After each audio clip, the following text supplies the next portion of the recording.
Good evening. My name is Adriana Link, and I am the Assistant Director of Library and Museum Programming here at the American Philosophical Society.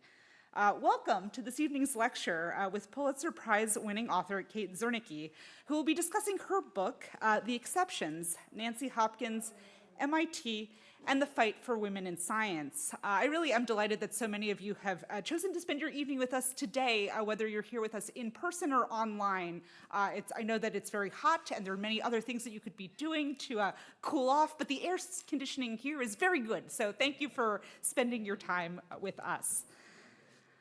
The American Philosophical Society acknowledges with respect that it resides in Lenape-Hoking, the homeland of the Lenape people, whose ancestral relationships and connections with this land continue to this day. We recognize their continued presence and perseverance despite centuries of land theft, removal, and persecution. The APS likewise wishes to express its sincere thanks for the past and ongoing generosity of numerous Indigenous communities and individuals throughout this continent who have offered guidance, expertise, and opportunities for collaboration, those collaborations that really make the work of the Society possible. For those joining us for the first time, and I don't know, show of hands, anybody here for the first time? Yeah, that's great, welcome. So you may not know that the American Philosophical Society was founded by Benjamin Franklin in 1743 with the mission of promoting useful knowledge. So today we sustain Benjamin Franklin's mission in three key ways. We honor and engage leading scholars, scientists, and professionals through elected membership and opportunities for interdisciplinary intellectual fellowship and exchange. The Society also remains a catalyst for the discovery of new knowledge by providing over $1.5 million in research grants and fellowships a year, and primarily to younger scholars who need that support the most. And I'm happy to see at least one of our fellows here in the audience today. Our library and museum collections and research centers likewise serve scholars and visitors from across the globe. If you haven't already, please check out our website, www.amphilsoc.org, to learn more about who we are and all of the various things that we do. So for those of you who have been sitting in the audience for a little while may have seen, tonight's program considers a topic of continued relevance, the fight for gender equality in the workplace, and in particular, the challenges faced by women scientists. These themes complement those explored in the APS Museum's current exhibition, Pursuit and Persistence, 300 Years of Women in Science, which is on display now in the building cat-a-corner across the street through December 31st. So if you haven't already been to the museum, it's really quite an exceptional, no pun intended, exhibit of stories of women in science. I'll note too that several of the women who are featured in the book that will be discussed tonight, their stories are also included in the exhibit, including astronomer Mariah Mitchell, biochemist Gertie Corey, and also cytogeneticist Barbara McClintock, whose papers are also here at the APS's library and museum. I'm also pleased to note tonight that the conversation is part of a full slate of programming that the Society will be hosting this fall about women in science. And that includes a special 3-night performance of a play that's based on the life of 18th century mathematician Émilie du Châtelet. So again, if you haven't had a chance yet to explore all of the things that we're doing this fall for women in science, please do check out our website. But for now, it is my great honor and privilege to be able to introduce tonight's speaker. Kate Zernike is a national correspondent for the New York Times, where she has worked since 2000 to cover stories on politics, science, education, and criminal justice, among other topics. Notably, she was a member of a team that shared the 2002 Pulitzer Prize for explanatory reporting for a series of stories about al-Qaeda and the terrorist attacks of September 11th. Prior to joining the New York Times, she worked as a reporter for the Boston Globe, where she first broke the story that would inform the subject of her most recent book, The Exceptions, Nancy Hopkins, MIT, and the Fight for Women in Science. She is also the author of another book, Boiling Mad, Behind the Lines in Tea Party America, which was published in 2010. I hope you'll join me in welcoming Kate to the stage.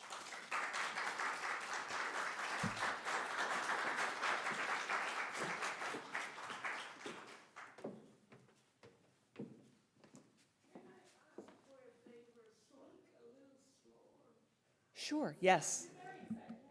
I'm not good at speaking slowly, but I will do my very best. Thank you. And thank you to the APS. Okay, I will do my best not to be a New Yorker. Thank you to the APS for having me. I was thrilled to see the exhibit across the street. It obviously dovetails perfectly with the subject of my book, and it's obviously a subject that I'm very passionate about. I first encountered this story that I tell in the exceptions in March of 1999, when I was a reporter covering higher education for the Boston Globe. I had taken over the beat the previous September of 1998, and at the time, my father, who was a physicist, suggested that I might want to do a story on the work that a woman named Millie Dresselhaus, who was a physicist at MIT, was doing to get more women into physics. I ignored him. Because I thought the story sounded sort of flat. There weren't, as we say in my business, there weren't a lot of verbs in that story. What was actually the action?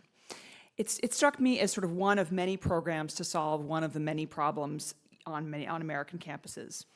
And I knew from my father that there were barely any women in physics in the labs where he worked or when he went to scientific meetings, but I wasn't really sure how much of a problem it was and how many people would really be interested in this. I was inclined to think it was a problem maybe just about physics.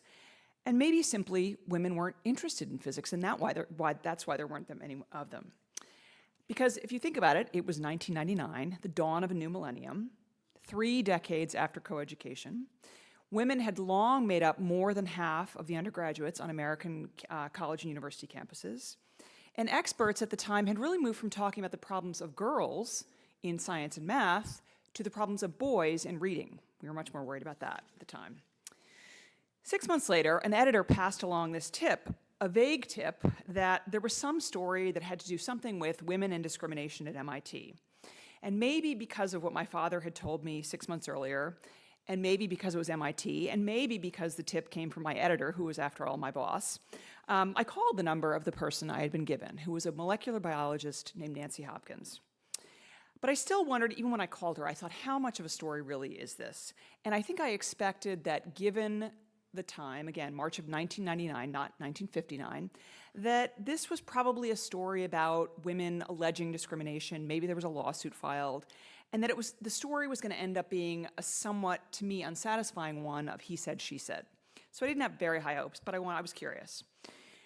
Instead, on the phone, what Nancy told me was that, in fact, the president of MIT was going to admit that the university had discriminated against the women on its science faculty. This, in my business, is what we call a man bites dog story. It was not what I was expecting. Then Nancy told me that the reason this had all come about was that the women on the science faculty had come together and compiled data and produced a report showing all the ways that they were disadvantaged compared to the men on science faculty. With lower salaries, smaller grants, even less lab space, less office space. And that struck me, in a funny way, as kind of a quintessential MIT story. MIT's motto is mind and hand, right? So it's really about doing. It's about thinking, but it's also about doing. And these women had really leaned into science and into their fields in the great tradition of that motto, mind and hand. So when I went to interview Nancy, I met her in her lab, and I said, as I often do when I start reporting stories, well, how did this all start? And she told me that she had moved into a new area of research studying zebrafish, and it was going well, so well, in fact, that she needed more fish tanks for her zebrafish. But the man in charge of the cancer center at MIT where she worked had said she couldn't have more lab space. And meanwhile, she said, the men had more space than she did. And I said, well, how did you know? I'm skeptical, I'm a reporter. How did you know the men had more lab space? And she said, well, I measured. I said, you measured? And she looked at me sort of impatiently like I was a real dope and said, with a tape measure? So I guess I should have known that this elegant woman who was now in her mid-50s had gotten down on her hands and knees and taken a tape measure and measured every lab and every office in the building to show that not only as a fully tenured faculty member, did she have less lab space and less office space than the men, she had less lab space and office space than the men without tenure. The women in this report, so I read the report, and the other thing that struck me was that the women were talking about discrimination in a new way. And they identified it, they called it 21st century discrimination or marginalization. which happens often unintentionally and sometimes really usually happens sometimes despite the very best of intentions, even at progressive places like MIT. What this looked like was not that the doors were closed. It was that women were not being given credit for their ideas or their work. They weren't being included on grants or projects or big decisions in a department, often because those decisions happened or the meetings were planned among a group of friends who happened to be all men. And it happened to these women over the course of their career. They were treated pretty well as junior faculty members, but as the men were groomed for leadership positions, for bigger jobs, the women were left behind and even pushed aside. This was a new idea to me, this new concept of discrimination in the workplace. And what I thought about discrimination and what these women had thought when they started their careers was that discrimination worked the way it had against my mother when she graduated from college in 1954. And she was told that she shouldn't go to law school, which was what she dearly wanted to do, because no one would hire a woman, no law firm was going to hire a woman. So instead, she went to business school.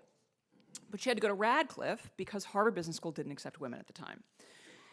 So I admit that when I did the story, because of what my father had told me, because of this, sort of idea of what my mother had gone through, I thought that this was a story that was going to that would appeal to me in a quirky way because of my family experience.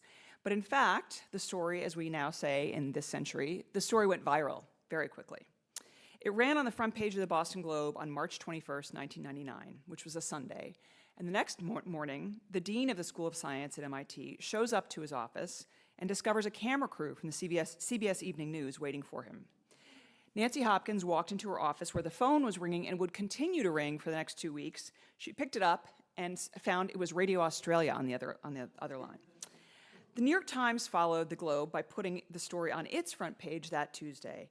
And suddenly, all of the key players at MIT in this story were flooded with emails from women around the country and really around the globe saying, "This is my story, and I thought I was the only one who felt this way. Thank you for telling my story." And I like to say that I don't have favorite stories any more than I have a favorite child, but this really was, and it did remain, one of the favorite stories that I had done because of the insights of these women, this articulation they had made of this new kind of discrimination, and also because of their ingenuity and the way they had gone about proving their case. And their story really became the lens through which I considered every advance or setback for women over the years. Whenever there was a new story, I would think, well, how does this compare to what the women of MIT had described? In January of 2018, I began thinking about this book as a book project, because if you can remember, the Me Too movement was surging that fall, and I was watching the Me Too movement and thinking that we were talking about only a part of the problem without talking really about what was underlying the problem. And what was underlying the problem was what the women at MIT had identified, which was this lingering and subtle bias, the suspicion that women really aren't as intellectually capable as men, and therefore may not deserve the same level of respect. So in the Me Too cases, this lack of respect results in women being sexually assaulted. But what it means for many more women, I think, is that women are edged out or kept out of important conversation in the rooms that really matter, the rooms where decisions are made. And again, even as the path for men is groomed and paved, women still find themselves struggling to establish that they belong in these rooms and that they can fully compete, especially in areas like science that we think require a high level of intellectual firepower. These egregious assaults are obviously horrific, but the unconscious bias that's happening in the workplace is in many ways more stubborn and less obvious. In 1999, though, what the term the women used, which was unconscious bias, was really a new term. The first big academic paper on unconscious bias had been in 1995. By 2018, when I came back to this idea, thinking I would write a book about it, we'd heard so much about unconscious bias that I think people were numb to it. And they thought, well, maybe I don't have that, or I took the workplace training on that, and so I'm cured of it. It doesn't really exist. And I think at worst, people dismissed it and still do dismiss it as an excess of wokeness.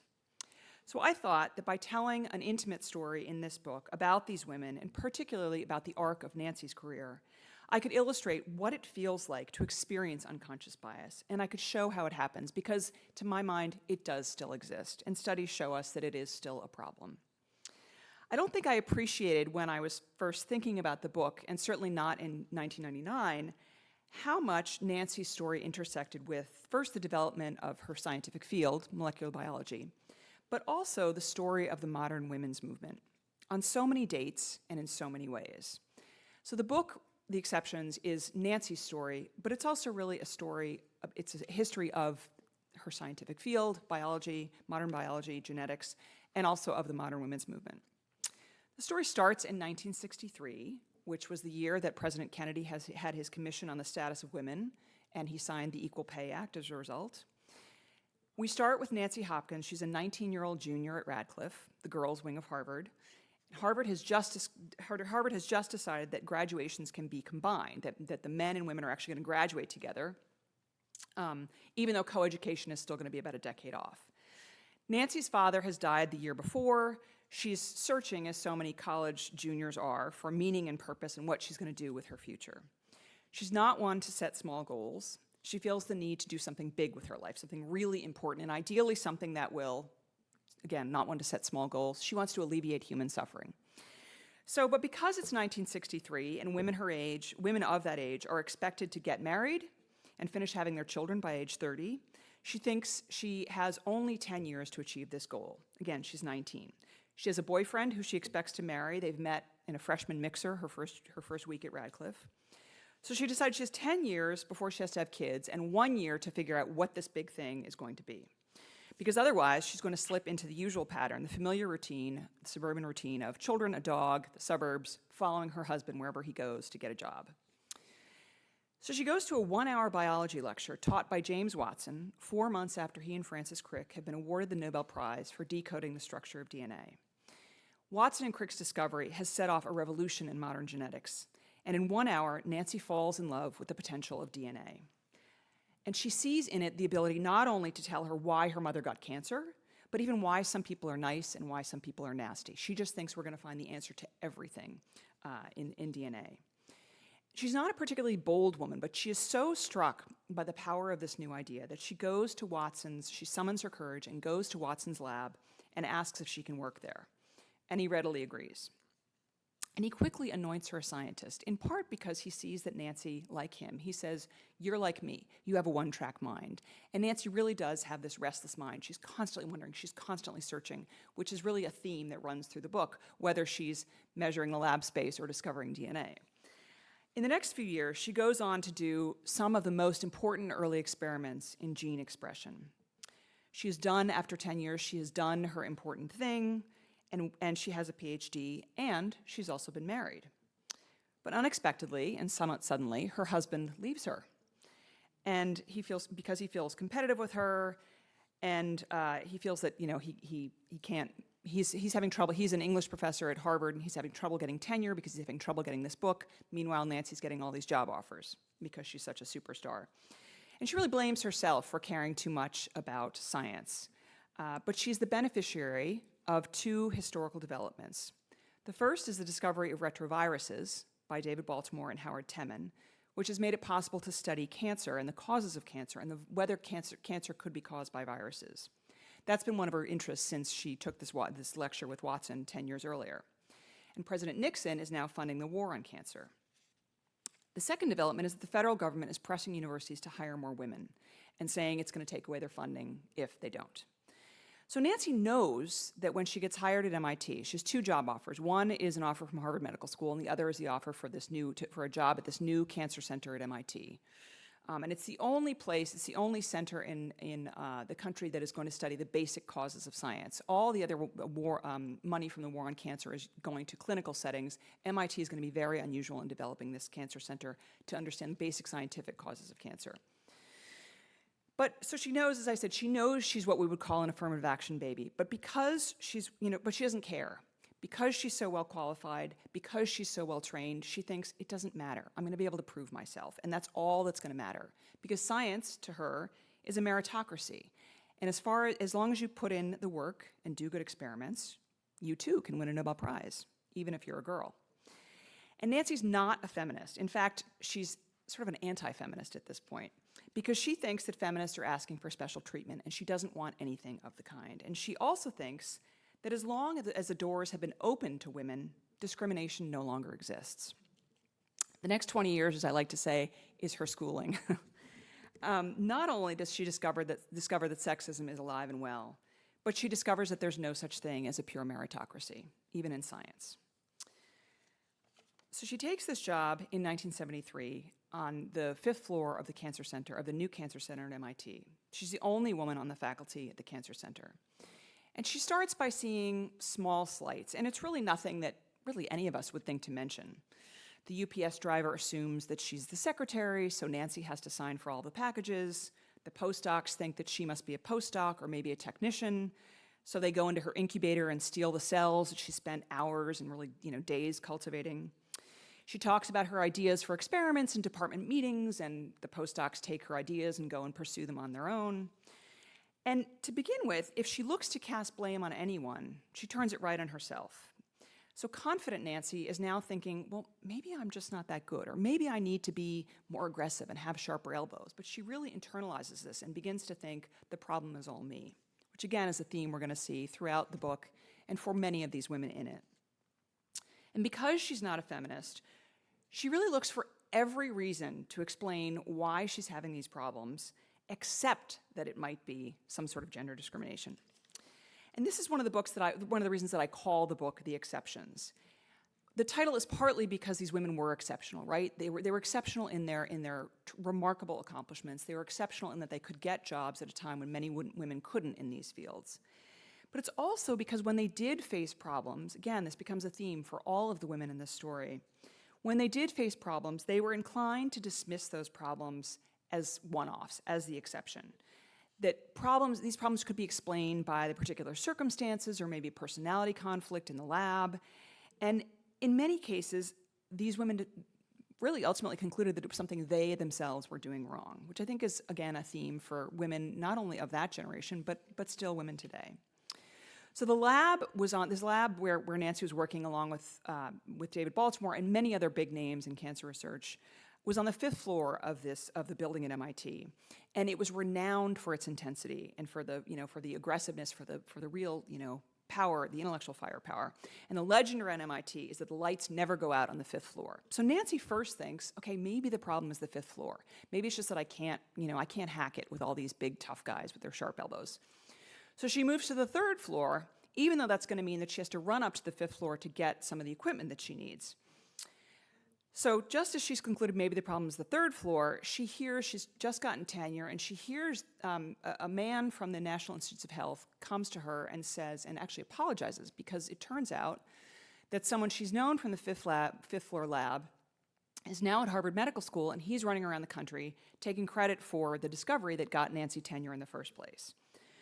So Nancy thinks, okay, it's not the 5th floor, the problems aren't any better on the 3rd floor, but maybe the problem is cancer research. And she's long wanted to understand the genetics of behavior. Remember why genes, if genes can tell us why someone's nasty, why someone's nice.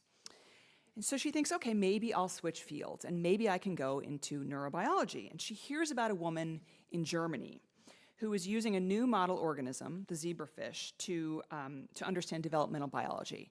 And Nancy thinks, gosh, this fish is so fascinating. It's for many reasons. It's a wonderful model organism. It can be reproduced fastly, very quickly. You can understand. You can watch the developments because these fish are clear. So she thinks, okay, I'm going to go study zebrafish and switch fields into neurobiology. She discovers that in fact it's really too early to do neurobiology with zebrafish or with any organism, but she decides that she's going to switch fields because she's so fascinated by these fish, and she's going to do developmental biology. And this has the advantage of developmental biology has the advantage of being a field that is largely populated by women. So Nancy thinks of this as sort of an experiment, and she wonders, will science be different? Will I get away from the problem if I'm in a field that is led largely by women? Zebrafish and developmental biology. And of course, when she needs the extra space, when the experiments begin going well and she discovers that she wants more fish, she realizes that in fact, it's not going to be different even in a field led by women. This is when she goes and she has the space problem, and she goes and she measures in the dark of night. She takes this tape measure and she's crawling there on the floors. But when she shows the numbers, she shows the data she's collected, and she's color-coded it on a floor plan. She shows the numbers to the man who's in charge of the cancer center. He doesn't even want to look at them because he doubts there's any discrepancy. He's convinced, I mean, he doesn't think of himself as someone who discriminates. He's thinking, I'm trying to bring women's salaries up. I'm trying to treat women fairly. I'm a good guy, like most of us think. And not only can Nancy not get that space, but in the process of doing all this, she discovers that she's actually underpaid relative to the men in her department. Just as it appears that she might solve that problem, there's another one, which is that she's been asked to develop a new introductory biology course that the department cares very deeply about, because it's the first time that biology, as opposed to just physics and chemistry and I believe math, are going to be required for all undergraduates at MIT. And she develops and teaches this course with a younger man who's a real phenom. And after 3 years of road testing the class, it's just about to become a requirement. Everyone's thrilled with how it's going. The reviews from students are fantastic. Nancy's called into her department head's office, and he tells her that she's not going to be teaching the class anymore. The younger man wants to teach the class with another man. And over the course, Nancy's bewildered by this. She has no one, she can't believe that this is happening to her, and why the ratings were so good, this was going so well. Over the course of the next few weeks, she discovers that in fact, these two men who are going to teach the class want to use it to develop a company based on the course. And they're going to sell textbooks and CD-ROMs with their teaching, and as they tell her, they intend to make millions. So Nancy spends several months trying to fix this latest problem, but the department head and these men keep putting her off, and they never really offer her a good explanation for why why she's being removed, why all of this is happening. But she starts to see, at this point she's really thinking still, or she had been thinking, this is my problem, there's something wrong with me. But then she begins to look at the course evaluations, and she thinks there's no way this is a problem with me, because my evaluations are in fact among the highest in the department. This course is incredibly highly rated. I've created this hit for this department. There is no reason that I can explain this other than these two guys just want to work with each other and not with me. Along the way, though, she consults the ombudsman at MIT and a lawyer, and they both tell her that they think what's happening is sex discrimination. But Nancy is not willing to see this, and she really, really kind of can't wrap her mind and almost can't wrap her lips around the word discrimination. Because to her, and again, I think this happens to a lot of women, she thinks that sex discrimination has to involve the act of sex, which this is not what's happening to her. So finally, it's too late to change the plans for the next year's course, and the semester will begin, and because the semester is about to begin. So Nancy's role is reduced to she will sit in the front row of the course and take notes about how to improve it, but her name is not going to be in the syllabus. And she's so heartbroken because she's created this course and she's really poured her heart and soul into it, that she thinks that she can only do one more thing, and that is to write a letter to the president of the university. And she says, you don't know who I am, but I believe you to be a fair-minded person, and you need to know that there's discrimination going on here, and I think you want to do something about this. But she gets cold feet, and again thinks, maybe the problem's me, maybe it's my fault, maybe there's something wrong with my science. So she decides to show it to another woman in the biology department. And she doesn't know this woman very well. This is a woman named Mary Lou Pardue. They work in different buildings, and so again, Nancy doesn't know her well, but Nancy respects her greatly because Mary Lou was the first woman in the School of Science at MIT to be elected to the National Academy of Sciences. So they go out to lunch, and they're sitting across this small table in this noisy lunch restaurant, and Nancy's watching Mary Lou read this letter, and she thinks, oh my God, I just know she's going to tell me this is my fault, and I should just go away and hang my head. And in fact, Mary Lou, after a while, looks up and says, I'd like to sign this letter, and I think we should go see the president, and I want to come with you, because I've long thought that there were problems for women in this department, especially senior women. And it's a life-changing moment for Nancy and ultimately for women in science, because Nancy, as excited as she is and as just stunned as she is in this moment, does have the forethought to think, as she says to Mary Lou, do you think there might be other women who feel the same way? So as scientists, they decide to investigate that question, but they think, well, okay, we'll talk to all the women at MIT, but surely there are way too many women at MIT, right? You can't possibly survey all of them. So they decide to start with the School of Science. And they go through the course catalog for the School of Science, and they start to make a list of all the women. And that's when they discover that at the School of Science, again, 1999, not 1959, there are 15 tenured women and 197 tenured men. This is 1994, not 1999. The report comes out in 1999. So they pull in 2 other women who have cross appointments from the School of Engineering, and they decide to survey all of these women. And within a week, all of the women, save for one, has signed on to this idea that what they're going to do is they're going to write a letter to the Dean of Science. They're going to stay away from the president for now. They're going to go up the normal chain of command. They're going to go to the Dean of Science and say, we want a meeting with you, and we want a committee to look into whether there are any discrepancies between the ways men and women are being treated. So they send the letter to the dean. They work very hard on it, and they're very worried that people must know that these women are scheming. And they schedule a meeting with the dean, and they think, oh God, surely because we've mentioned the idea of discrimination, the dean must have alerted the lawyers and alerted the university president. But in fact, they show up in the dean's office. 6 of these 15 women. They show up in the office. Sorry, 16 women. They show up in his office, and in fact, he hasn't read the letter. He has no idea why they're there. But again, there's another life-changing moment, which really does change the trajectory of this story and of women in science. So the dean, a physicist named Bob Bergeneau, describes what happens in that moment as the kind of rare epiphany that accompanies some of his most important scientific discoveries. He's sitting around the table with these 6 women, and one by one, each of them tells the story of her experience at MIT. And as he says later, as he tells me later, had any of these women come to him individually, he would have dismissed them as the exception. He would have said, oh, well, that's the circumstances of that department, or, oh, I know she has a personality conflict with that guy. But as he sits there listening to their stories one after the other and realizing the thread, the pattern that he's seeing, and again, scientists look for patterns, he thinks, oh my God, we've got a problem. And the dean really becomes the women's biggest ally, and that leads to a committee on the status of women at MIT, which is made up not only of women, but in kind of a stroke of brilliance, they put very powerful men on this committee because they understand that if you want this committee to matter to people, for people to take it seriously, you have to have powerful men on it.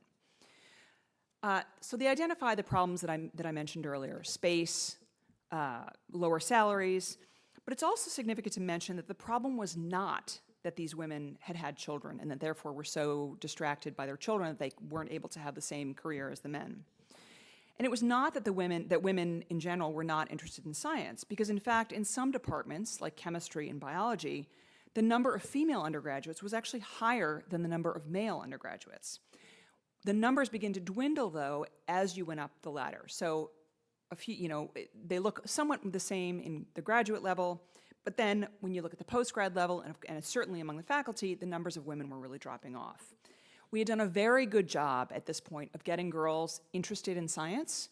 The problem was the pipeline might be full, but it was leaking somewhere along the way, and along the way to the top. So a lot had to happen for the story to come out and for the story ultimately to go viral. But perhaps the most important element here was that after this report was written, there was a woman as the head of the faculty who was a professor at the Sloan School of Management named Lottie Balin. And Lottie had been studying careers and women's careers since the mid-1960s. And she recognized that the story of the women at MIT in the School of Science was in fact universal and could be instructive to the rest of MIT. And so so they decide they're going to publish this report in the faculty newsletter, and they go to the president and they say, would you like to make some comments? So the president makes, writes a very brief introduction, but it includes the phrase that becomes widely repeated after my story appears on the front page of the Boston Globe. So this is what he says. I have always believed that contemporary gender discrimination within universities is part reality and part perception. True, but I now understand that reality is by far the greater part of the balance. This statement from the president really elevated the issue. It sent Nancy to the White House. It resulted in MIT helping to cultivate similar investigations on other campuses, at other elite universities. The National Science Foundation started the advanced program to get more women in the highest levels of academic science. This was in part, as I said, because of the president's remarkable candor, and it was also because these women were extraordinarily accomplished. If you look at these women now, there's 16 of them. I believe 11 are members of the National Academy of Science. 4 have been awarded the National Medal of Science. These are not slouches. And the problem was certainly not that these women were not smart enough. This report, as seminal as it was and as life-changing it was for these women and for women in science, obviously, maybe you know, did not fix the problem. You may recall that in 2005, the president of Harvard at the time, Larry Summers, said at a meeting to discuss the lack of numbers of women in academic math and science that he suspected the problem was largely that women lacked the intrinsic aptitude to do math at the highest levels. He also said, so Nancy was at this meeting and she stood up and walked out on Larry Summers, but I should say that his remark about intrinsic aptitude was the second thing that upset her. The first thing that upset her was that the first thing he said was, well, I think women just don't want to work 80-hour weeks. So here was Nancy who'd been working 80-hour weeks for many, many years of her career, and she was very upset about this. And she, as I said, she walked out, and the Larry Summers story became, again, a cause célèbre. In 2018, the National Academies of Science, Engineering, and Medicine produced a report about sexual harassment in the academy and found that 50% of female faculty members said they had experienced some form of sexual harassment. But the biggest problem was not the sort of egregious sexual assault that we had seen in the Me Too movement. It was the marginalization that these women at MIT had identified all these years earlier. This idea, this pushing aside, not being included in what was going on in the department, not being included in grants, comments, whether explicit or sort of implied, about women not being as smart as men or not really able to do science. They really weren't, they were guests in this space still. I spent a lot of time at the beginning of the research for this book asking, why is the problem worse than science? Or is it worse than science? What is it about science? So yes, the problem is worse in science, although some people would say the problem is worse in medicine than it is in science. But as I said, this is a story about women, not just about women in science. But science happens to be a perfect lens through which I think we can view the problem, view the history of women, the modern women's movement, and the continuing challenges for women. Because we do expect women in science, we expect all of our scientists to have this intellectual firepower, and we're not quite sure that women have it. There are so many moments, as I said, when Nancy's story intersects with important moments in the women's movement. So again, 1963, when Nancy sits in on that lecture, there's this President's Commission on the Status of Women, which lays the groundwork for the founding of the National Organization for Women. Later in the decade, in 1973, the year she gets hired at MIT, it's the dawn of affirmative action, the year of Roe v. Wade, the year after Title IX. But the moment that I've thought most about as I've done the tour for this book, I've now been talking about it about 6 months, it came out the end of February, is a moment in the book that happens in 1980. And it's just after the percentage of women on American campuses has for the first time surpassed the percentage of men, which is where we are now. American campuses, if you look, are about 60% female. And a colleague comes to Nancy and says, a colleague and someone who she's thought of as a mentor comes to her and says, hey, do you want to teach this genetics class with me? And Nancy thinks, great, again, I'm qualified, I can do this, this will be fun, it's a big deal course, exciting. And he says, great, let me talk to the department head. So he goes to the department head and he comes back and he says, nope, can't do it. Because as the department head has said, undergraduates will not accept information from a woman at the front of a lecture hall. As great a lecturer as Nancy is, this won't work. But rather than be offended or outraged, Nancy actually thinks that the department head is right and silently thanks him for sparing her the embarrassment of negative student evaluations. So I think this is the problem for women in so many fields, especially in science. But I also think it's, do we take information as seriously if it comes from a woman in a hospital or in a courtroom or on our news channels? Are we willing to let a woman be president or only one among many in the legislatures? We are all, men and women, more likely to see men as geniuses. And this really hurts, particularly in fields that we believe require raw brilliance or this, native intelligence. And I think this happens in math and science especially, and especially in the pure math and theoretical physics, where we really think that, God, there's got to be some genius. Like, I couldn't do that. Only geniuses can do that. And because women, like everyone else, believe this, they self-select out of these programs and think, I can't do that. And that explains, in some measure, that explains why there are so few women in these fields. The solution is not just to call women geniuses, although that's not a bad start. But I think the solution is also to recognize that science, like a lot of fields, is a collaborative effort. And it's one that requires and rewards hard work as well as raw brilliance. But I think where this matters for science and why science matters above all is that we rely on science to solve our greatest challenges. How to get our entire lives into this one little device in the palm of our hands, but also how to cure our worst diseases, how to confront pandemics, how to feed the world and stop the planet from warming. So I close by quoting the man who was the chancellor at MIT, or sorry, the provost at MIT, when all this was going on. He later became the president of Boston University, Bob Brown. And he said to me, he's a very plain-spoken Texan, and he said to me, well, we rely on science to cure our worst problems. Why would I want to shut out half the population to begin with? So I think that's the challenge for us as we talk about science, but again, as we talk about all these other fields. So again, thank you for having me, and I'm happy to take questions.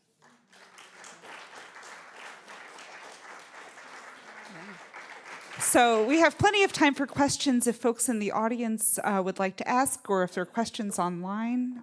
We have one here. Thank you, Kate. This was wonderful. Oh, thank and you. I certainly don't think it's a topic that's contained to science. I think this is across the board. My first question is, where is Nancy today? My second question is, what kind of discrimination have you had to face to get where you are? So Nancy today splits her time. She remarried in her 60s. She remarried so she had a husband who left her when she was 29. On the edge of 30, she remarried in her 60s. She now divides her time between New York, which is where he lived, and Cambridge, and in Massachusetts, where of course she was at MIT. She retired in 2014. But Nancy, again, what Jim Watson recognized about her is true. She really does have this restless mind, and so she keeps taking on new problems and new challenges, and thankfully, she often, she's done some events with me, which I really appreciate. So one of the things that she's done most recently is look into the problems for women in biotech, which really is sort of where women in science were when they started doing this work in the 90s. So if you look at biotech companies, biotech is in many ways a good field for women because the jobs within biotech might be more flexible because you have a team of people working. It might be more flexible than someone being in a lab. So part of the problem for women in a lab is that, as they say, discovery doesn't happen on a schedule. So you have to be there to watch when something happens. You can't run out to take care of the kids or whatever. So women in biotech might have a little more flexibility that way. But if you look at who's starting biotech companies, or who's on their scientific boards, or who's on their, any of the advisory boards, or who at MIT is founding companies, and who venture capital firms are coming to and saying, we want to start a company with you, it's predominantly men.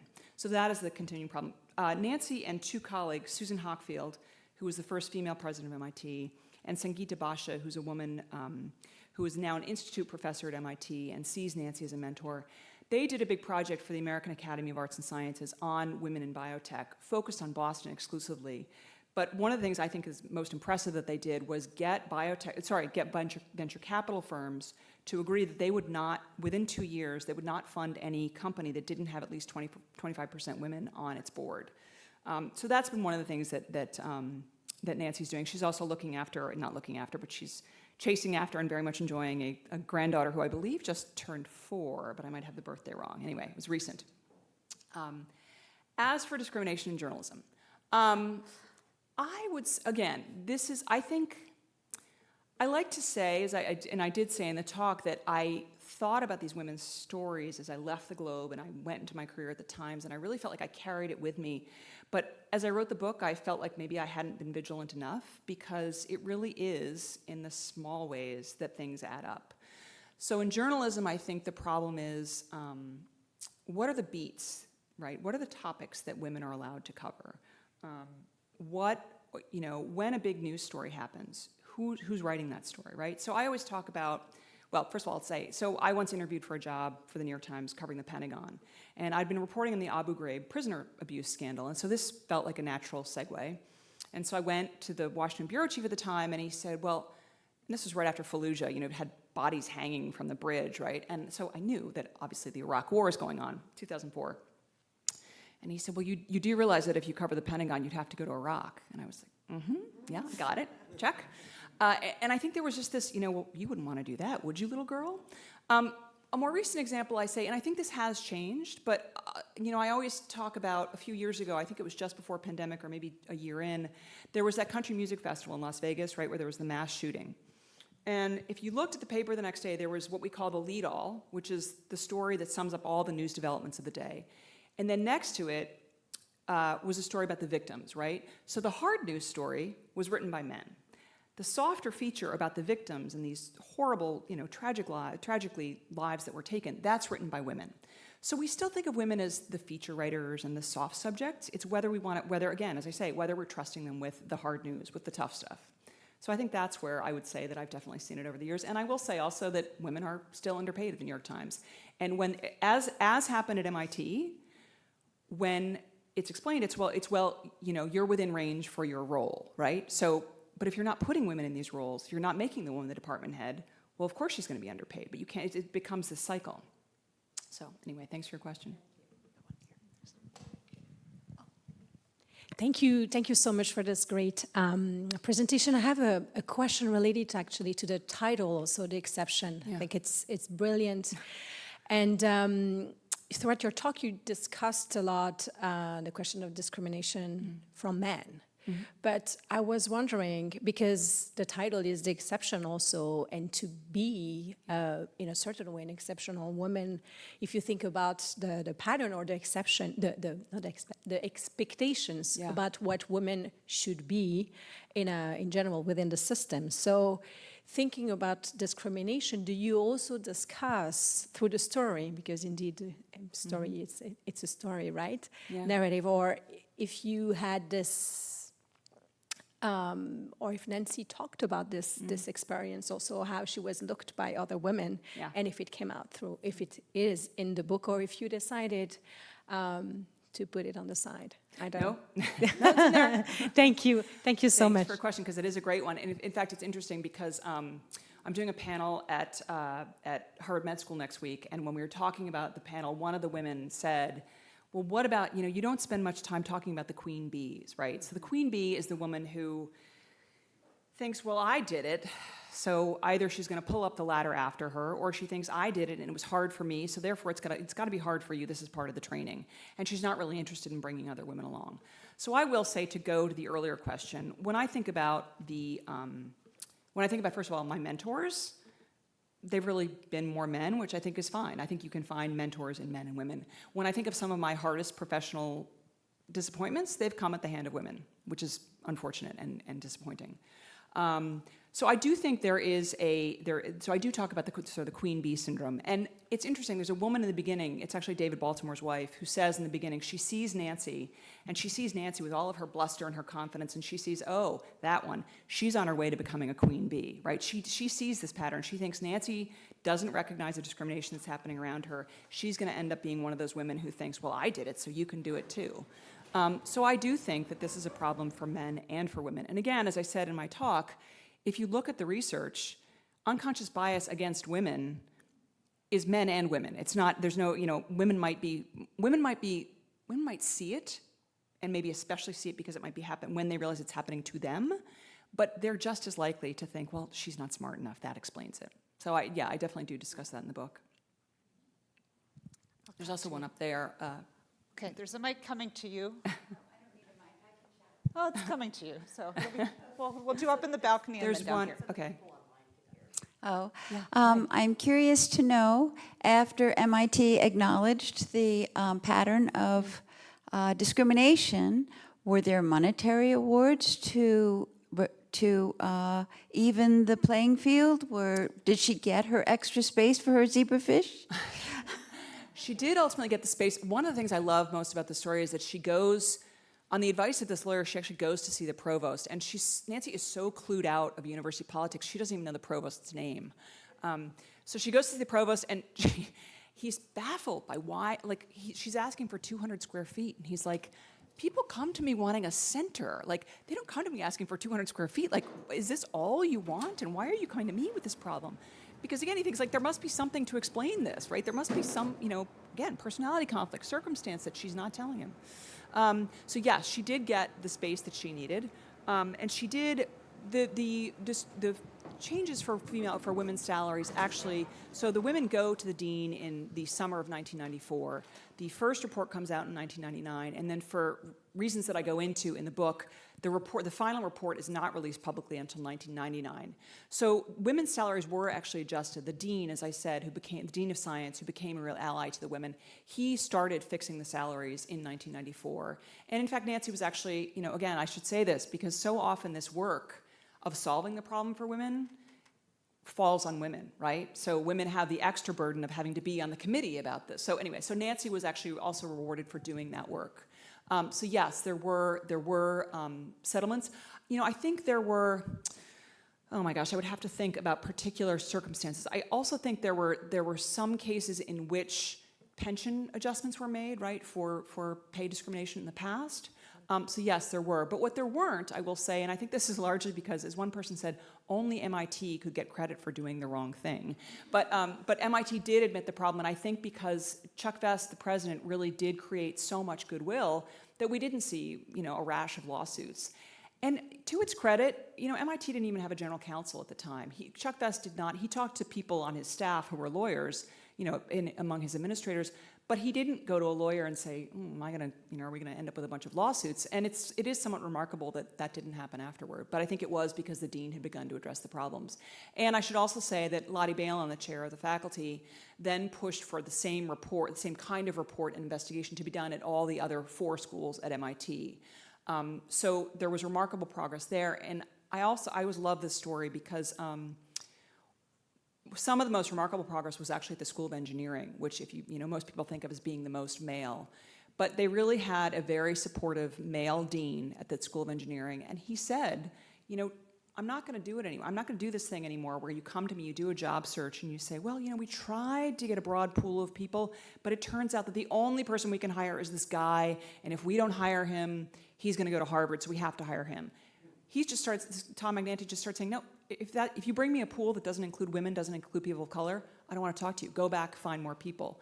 The School of Engineering, last year there are 8 departments at the School of Engineering. Last year, 5 of them were led by women. Now it's only 4, but the reason is because one of those women is now the chancellor of MIT. So there really has been remarkable progress in engineering. First of all, thank you. This is very valuable. Keep talking about it. Keep writing about it. Thank you. It's something that needs to be heard again and again. My question is, what's your next project? What's your next book? I don't know, and I probably wouldn't want to put that on the record. But I am, I sort of feel like I could go, I'm very interested in the women's story. One of the things I should say is my mother died during the writing of this book. So it was the early days of pandemic. She had cancer. She did not have the virus. But when she died, her longtime oncologist said to me, I think your mother really saw you as finishing the work that she had started. So I tell the story in the prologue of the book about my mother. So she, as I said, she couldn't go to law school when she graduated from college. Her father was a banker, said you'll never get a job as a lawyer. So she goes to business school, but she has to go to Radcliffe. And then she goes to law school ultimately in the 70s when things are opening up a bit more. She's had 3 children. I'm the youngest. And sometime after she's gotten her law degree and she's working as a lawyer in New York, she goes and she looks herself up in the Harvard Alumni Directory, and she sees herself identified as Barbara Zernike, née Backus, BA, MBA, JD, W/M. Does anybody want to guess what W/M means? Wife and mother. As my husband, God love him, likes to point out, there was no H/F. So I do think, I'm really interested. I think the problem is that every generation comes along and either thinks the problem is solved, then thinks that it's the first to discover the problem, then thinks it solved the problem, and so we go through the cycle all over again. So I do think that it's really important to keep. I would love to break that cycle. I think it's really important to keep that discussion alive, but I'm also really interested in science. When I started this book, it was very important to the women involved that the book, these women didn't want to be known as complainers. They didn't want to be known for their women's activism. They wanted to be known as scientists. And so it was very important to them that this book excite people about science. And so I think from the feedback I've gotten is that I managed to do that. And that, to me, was sort of thrilling, and so that's of interest to me, too. And as I said, my father was a physicist, so I could follow either path. Yeah. Oh, okay. We have lots happening. Yeah, you mentioned, or you used the phrase in one of your comments, unconscious bias. Mm-hmm. And I became aware of a similar situation with regard to the medical treatment of blacks in society, in medicine. Yeah. And so my question, this is maybe strike you a little bit odd. Do blacks have to write stories like that? Do women have to write stories about women? And Such a good when are we going to question. have, like, a man write a story about such a thing? Right. So there's so much in that question. First of all, I should say that the women in this group of 16 women that Nancy worked with, the 16 women who signed the letter to the dean of the School of Science, they're all white. There were no women of color in the School of Science at the time, not even on the not even among the junior faculty. So this story is largely a story about white women, which was not my ideal. But I do talk in the book about the problem for black women, and or women of color, I should say, but in particular black women, because this was explored in the mid-'70s. And what black women found and talked about was this idea of the double bind, right? So there are organizations to help blacks in science, and there are organizations to help women in science. But the organizations to help blacks tend to focus on men. The organizations to help women tend to focus on white women. So they were sort of in, as I like to say, no woman's land, right? They just, where do they turn? So I do think that's something that I talk about in the book. Do I think? I mean, this is a really live debate, right, about who's allowed to tell the story. I do. Someone was encouraging me to write a story about any number of black feminists, right? And I believe that. I guess I wondered whether that story would be would be accepted coming from me. And I worried that I don't want to be seen as telling a story that another person is better equipped to tell. But the reality is we need to tell these stories. Someone's got to tell these stories. So I would like to think that no, it doesn't have to be someone who fits the demographic, but it's a very, very tricky question. So we're very quickly running out of time, but I want to make sure that we get some questions from our virtual audience, and we do have one. So I would like to turn to my colleague in the back. Okay, so Noreen asks, as a woman scientist and graduate of MIT, I know the story so well. But while this is still going on in academia, I wonder if you feel the way women are treated in industry is different. Yeah, well, first of all, thank you for the question. I nodded a little bit to that in what I said about the biotech industry, and of course that's not there are many different fields of science. So I don't know as much about industry, but I do think that, again, the problem is, are we willing to see women as intellectual equals?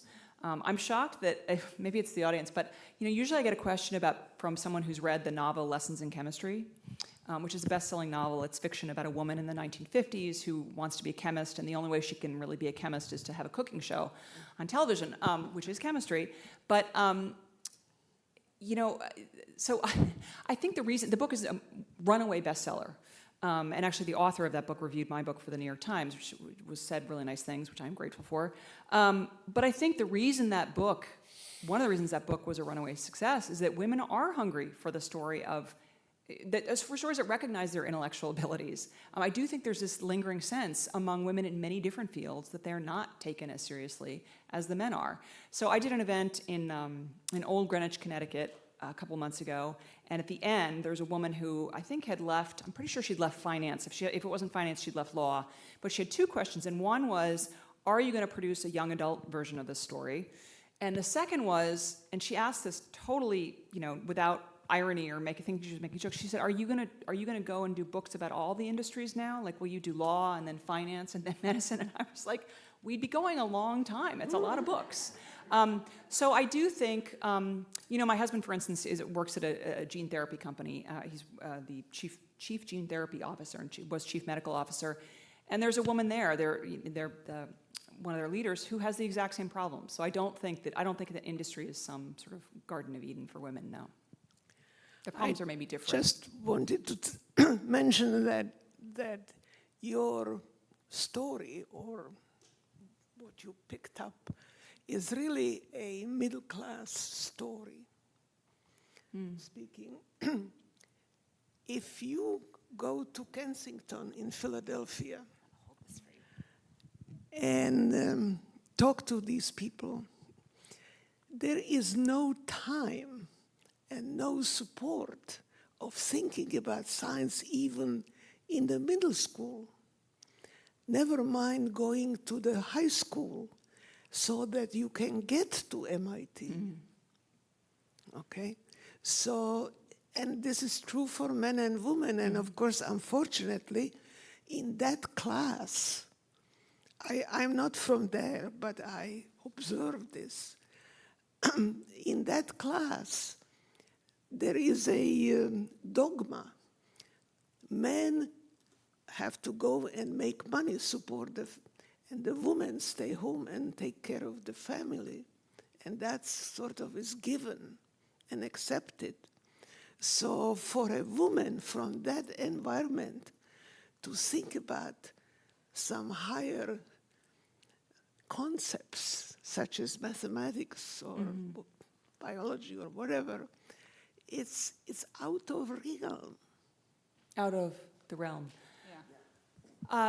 So the story of, I think this again goes to the story of why there are so few people of color in science, because you're right, to end up as a faculty member at MIT, you have to have started pretty early with your education. You have to have a good enough education. You know, Nancy decided to be a scientist at age 19, but she had been a scholarship student at a fancy girls' private school in New York City, and she was at Radcliffe. So I do think that's true, but I think it's a different book, right? It's a different book about, the fact that the schools that serve black and brown children are not as well equipped as the schools that serve white children. So certainly that is an issue. I think that is definitely an issue that it's a whole different topic. I would never think to blend those stories together. I think one more question, and then we'll... How about one from a man? Oh, yeah, here we go. Yeah. So I went back and looked at the lineup for the big NAS report of 2007 on women in science, and contrasted that with what you said about the committee at MIT, because there was only one man on the 2007 committee of the NAS. That was Bob Bergeneau. But the other question is, of course, the Chuck Vest died before you began writing this book, if I have it correctly. I just wonder if you've thought about it all or would muse at all about what you would want to say would have wanted to say to him had he survived. He was the president of MIT in 1999, and then went on to become president of the National Academy of Engineering, which is how I knew him. Yeah. So I did talk to Chuck Vest in 1999, and again, several times before his death. I think I might have even written his obituary for the Times. I can't remember, but maybe I didn't. Anyway, what I would like to say to him, I mean, obviously I'd like to thank him for his work. I really wanted to know more about Chuck, like where this instinct came from, right? And I try to answer it in the book, and I guess I'm not, I haven't reread the book in a long time, so I'm not really thinking about it. I think a couple things were happening at MIT. MIT had this really horrific, unfortunate death at one of the fraternities. And in the back and forth, Chuck Vest had wanted to apologize to the parents, and I don't want to get too far afield, but he'd wanted to apologize to the parents, and he was advised by counsel not to. And that was probably it. Yeah, I mean, I don't want to speak for them, but I imagine that's it. Finally, they all went into mediation, and Chuck insisted on being there, and he did apologize then. And the parents, this was so meaningful to the parents. Like ultimately there was a settlement with the parents, but they wondered. So Chuck had insisted on going to the funeral, but he was told not to approach the parents and speak. And the parents, when it finally got to mediation, said, "Well, why did you come to the funeral and not say anything to us?" Right? So he recognized that he had made a mistake by not following his instincts.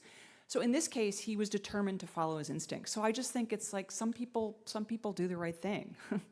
I wish it were more often. Well, I think there are many more stories that Kate could share, both about the writing of this book, the books that will come, and the stories that didn't make it into the book. So I encourage you to, well, in a second, join me in thanking Kate for this really fantastic talk, but also to consider picking up a copy of the book. They are on sale in the back. But in the meantime, thank you, Kate. This was really Thank fantastic. you. Thanks, everyone online.